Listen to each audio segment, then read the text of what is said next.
حضرت مالک بن دینار فرماتے میں نے 60 حج کیے. ایک حج کے موقع پر میں نے بڑا رش دیکھا، لاکھوں کا اجتماع ہوا.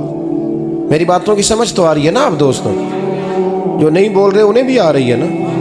اللہ جزا دے. کہتے ہیں لاکھوں کا مجمع تھا تو میرے دل میں خیال آیا. میں نے کہا اے اللہ، اتنے لوگ آئے ہیں، ان کا حج قبول بھی ہوا ہے کہ نہیں؟ فرماتے ہیں میں سوچ رہا تھا تو رات کو نا خواب میں نے کسی کہنے والے کو کہتے ہوئے سنا کہ سب کا قبول ہو گیا ہے. بلخ کا رہنے والا محمد بن ہارون بلخی ہے، اس کا حج قبول نہیں ہوا. فرماتے ہیں شہروں کے علیحدہ علیحدہ خیمے لگتے تھے. اب بھی آپ حج کرنے جائیں تو پاکستانیوں کی رہائشیں علیحدہ ہوتی ہیں، انڈین کی علیحدہ، بنگلہ دیش کے علیحدہ، مصری، یمنی، سب لوگ علیحدہ علیحدہ رہائشیں ہوتی ہیں، جھنڈے لگے ہوتے ہیں ملکوں کے. کہتے ہیں میں نے سویرے اٹھ کے ڈھونڈنا شروع کر دیا. ڈھونڈتا ہوں وہ بندہ ملے. کہتے ہیں جہاں بلخ شہر کے لوگ رہتے تھے وہاں چلا گیا تو میں نے لوگوں سے پوچھا تم میں محمد بن ہارون بلخی کون ہے؟ لوگ کہنے لگے وہ تو بڑا نیک آدمی ہے، پرہیزگار ہے، بڑے بولے بالے، بڑے اللہ والے. ریاض آپ کو بس ہم ہی جانتے، وہ تو بڑا نیک ہے، پرہیزگار آدمی. میں نے کہا اچھا کہاں ہے؟ انہوں نے کہا پہاڑ کے پیچھے اس نے خیمہ لگایا ہوا ہے، ساری رات عبادت کرتا ہے، سارا دن روزہ رکھتا ہے، قائم اللیل ہے، صائم الدہر ہے. کیا بات؟ فرماتے ہیں میں ان لوگوں کی بات سن کے حیران ہو گیا کہ مجھے کیا بتایا گیا، یہ کیا کہہ رہے ہیں. فرماتے ہیں میں پہاڑ کے پیچھے گیا. حضرت مالک بن دینار علیہ رحمہ فرماتے ہیں جب میں وہاں پہنچا تو میں نے اس شخص کو مصلی پہ بیٹھے دیکھا. کثرت عبادت کے آثار اس کے وجود پر نظر آ رہے تھے. سیدھا بازو اس کا کٹا ہوا تھا. فرماتے 2 رکعتیں مکمل کر کے نا میں نے اسے السلام علیکم کہا تو مجھے کہنے لگا وعلیکم السلام، آپ مالک بن دینار ہیں؟ میں نے کہا بڑی اس کی فراست ہے.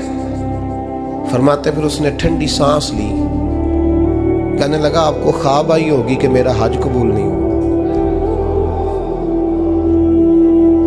فرماتے ہیں مجھ پر اور بجلی گری کہ کیا کہہ رہا.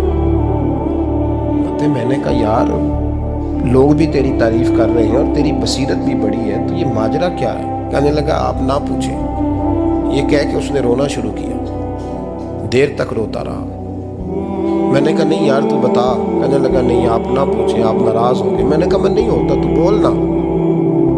کہنے لگا حضور 24 سال ہو گئے مجھے حج کرتے ہوئے، 24 سال، 24واں حج ہے میرا، اور ہر سال کوئی اللہ کا ولی آ کے بتاتا ہے کہ جا چلا جا تیرا کوئی نہیں قبول ہوا. بے پروائی ویک سجن دی جتھے کسے دی پیش نہ جاوے، انہیں تاجاں والے در در رولے تے منگتیاں تخت بٹھاوے. آزم کسے نو کارا ملدا ہی کوئی کعبے خالی آوے. کہتے ہیں اس نے مجھے کہا حضور 24واں حج ہے، ہر سال کوئی بتاتا ہے. میں نے کہا تیری غلطی. کہنے لگا میں اپنی ماں کا نافرمان. میں نے کہا واقعہ کیا ہوا؟ کہنے لگا حضرت اللہ نے مجھے دولت دی، مال دیا، زمینیں دی تو میں عیاش ہو گیا. امام مالک بن دینار رحمۃ اللہ علیہ فرماتے ہیں مجھ سے کہنے لگا پیسے آئے تو میں عیاش ہو گیا. رمضان کا مہینہ تھا، عصر کے بعد میری اماں افطاری کی تیاری کر رہی تھی. میں گیا، میں نے کہا شراب پی ہوئی، اماں روٹی دے. تو اماں کہنے لگی شرم کر، شرم کر، روزہ رکھا نہیں تو جنہوں نے رکھا ہے ان کا تو خیال کر. کہتے اماں کی بات کا مجھے غصہ لگا. میں کہا کرتا ہوں بد نصیب ہے وہ بیٹا جس کا باپ اس سے بات کرتے ہوئے ڈرتا ہے کہ پتہ نہیں کہاں سے بولے گا. بد نصیب نہیں وہ بیٹا جس کی ماں اس سے بات کرتے ہوئے سہم جاتی ہے کہ پتہ نہیں کون سی بولی بولے گا. بد نصیب نہیں کہ ماں باپ بھی جس سے کھول کے بات نہ کر سکے. حضرت مالک بن دینار سے کہنے لگا اماں نے جب کہا نا شرم کر تو مجھے غصہ آیا، میں نے ماں کو تھپڑ مارا اور میری ماں جلتے ہوئے تندور میں گری. لوگوں نے مجھے پکڑ کے اندر بند کر دیا کمرے میں. ساری رات میں شور سنتا رہا پر نشے میں دھوت رہا. سویرے آنکھ کھلی تو میری بیوی بیگ باندھ رہی تھی. میں نے کہا کہاں جا رہی ہو؟ کہنے لگی جو ماں کا نہیں بنا میرا کیسے بنے گا. میں نے کہا میری اماں کا وہ تو لوگوں نے رات کو ہی دفن کر دی جنازہ پڑھ کے. تڑپ کے کہنے لگا مجھے کیوں نہیں بتایا؟ تو کہتے ہیں لوگ کہنے لگے تیری مرتی ہوئی ماں کہہ گئی تھی اسے میرا منہ نہ دیکھنے دینا. میرے جنازے کے قریب نہ آئے۔ حضرت مالک بن دینار فرماتے ہیں جب اس نے یہ بات سنائی تو میں نے بھی اس کے منہ پہ تھپڑ مارا۔ میں نے کہا تو اسی قابل ہے۔ کہتے ہیں وہ رونے لگا، حضور دعا کرے اللہ مجھ سے راضی ہو جائے۔ کہنے لگا جب ماں کی انتقال کی خبر ملی تو میں نے کلاڑی لے کے وہ ہاتھ کاٹ دیا جس سے ماں کو مارا تھا۔ میں نے ساری جائیدادیں خیرات کر دی۔ 24 سال ہو گئے، 24 سال ساری رات نماز پڑھتا ہوں، روزہ رکھتا ہوں، حج کرتا ہوں، پر ہر سال کوئی آ کے کہتا ہے جا دوڑ جا تیرا کوئی نہیں قبول ہوا۔ حضور دعا کرے مالک راضی ہو جائے۔ فرماتے ہیں میں تھپڑ مار کے آ گیا۔ میں نے کہا تجھ سے راضی ہو جائے اتنے ظالم سے؟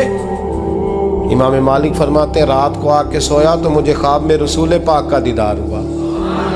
تو نبی پاک علیہ السلام نے فرمایا مالک تو اسے مایوس کیوں کر آیا ہے؟ اللہ تو بڑا مہربان ہے۔ کہا حضور ماں کے نافرمان کو معافی کیسے ملے گی؟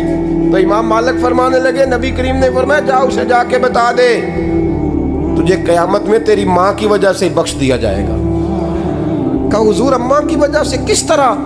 تو محبوب فرمانے لگے اس کی ماں قیامت میں اس کے خلاف مقدمہ دائر کرے گی رب کریم کی عدالت میں، اے اللہ میں نے 9 ماہ پیٹ میں رکھا، درد سہ کے اسے جنا، جگر کا خون پلا کے پالا اور اسی نے مجھے قتل کیا۔